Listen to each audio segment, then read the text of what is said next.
Le samedi 30 mars 2024, le Conseil consultatif de la jeunesse a organisé une causerie débat sur les violences faites aux femmes et la sensibilisation sur les opportunités économiques en faveur de la femme. Cette initiative s'inscrit dans le cadre d'une action nationale visant à intensifier l'autonomisation des femmes congolaises pour parvenir à l'égalité des sexes. Madame Lydie Alice Christévi Dumont, secrétaire permanente du Conseil consultatif de la jeunesse, a officiellement lancé l'événement. Il est évident que l'intensification de l'autonomisation des femmes présuppose qu'elles puissent s'affranchir de toutes les formes de violence. C'est pourquoi le secrétariat exécutif permanent, Conseil consultatif de la jeunesse, pour s'arc-bouter sur l'échiquier national et international quant à la nécessité d'intensifier l'autonomisation de la femme, a résolu réunir pour la présente causerie débat les femmes de l'Assemblée générale du Conseil consultatif de la jeunesse, un échantillon représentatif des femmes issues d'autres institutions constitutionnelles, des femmes de la Fondation Ndundu Antoinette, des femmes issues du milieu politique et bien d'autres. En réalité, la protection des femmes et filles des violences perpétrées à leur encontre est un enjeu fondamental de développement qui occupe une place de choix dans les différentes politiques mises en œuvre tant au niveau national qu'international.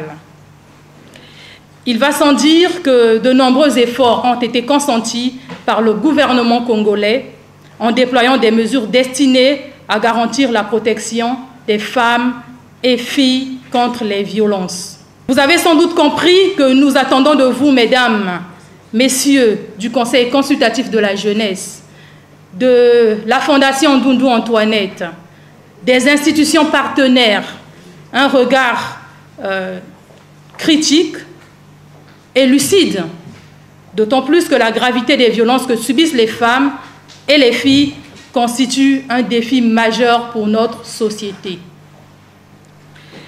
Ainsi, au nom du secrétariat exécutif permanent du Conseil consultatif de la jeunesse, je vous invite à profiter pleinement de cette occasion pour vous exprimer sans langue de bois et ainsi je déclare ouverte la causerie débat sur les violences faites à la femme, couplée à la sensibilisation sur les opportunités économiques en faveur de la femme congolaise. L'événement a rassemblé un public diversifié, composé de membres de la société civile, de représentants gouvernementaux, de jeunes militants et de femmes engagées dans la lutte pour leurs droits. Les discussions ont abordé les défis auxquels les femmes sont confrontées, notamment les violences physiques, psychologiques et économiques, ainsi que les moyens de les surmonter. Les intervenants ont mis en avant l'importance de sensibiliser la population sur les droits des femmes et sur les opportunités économiques qui leur sont offertes. Des exemples de réussite ont été partagés, mettant en lumière les femmes entrepreneurs et leaders qui contribuent activement au développement socio-économique du pays.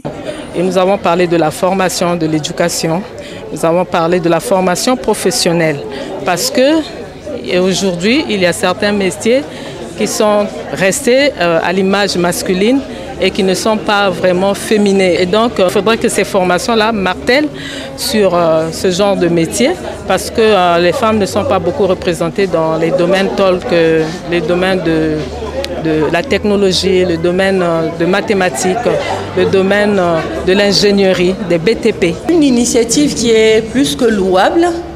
On ne s'est pas arrêté à la célébration du 8 mars.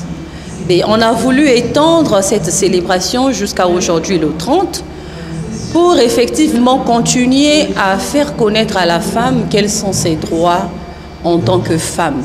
Et cette causerie débat a mis en lumière les questions liées aux violences faites aux femmes, également la sensibilisation sur la loi Mouébara, également les questions liées à l'autonomisation de la femme. L'événement s'est conclu sur une note optimisme avec un appel à l'action pour renforcer les mesures de protection des femmes contre les violences et pour promouvoir leur participation active dans les domaines de la société. Cette causerie débat a ainsi été l'occasion de mobiliser les énergies et de catalyser le changement en faveur de l'autonomisation des femmes congolaises.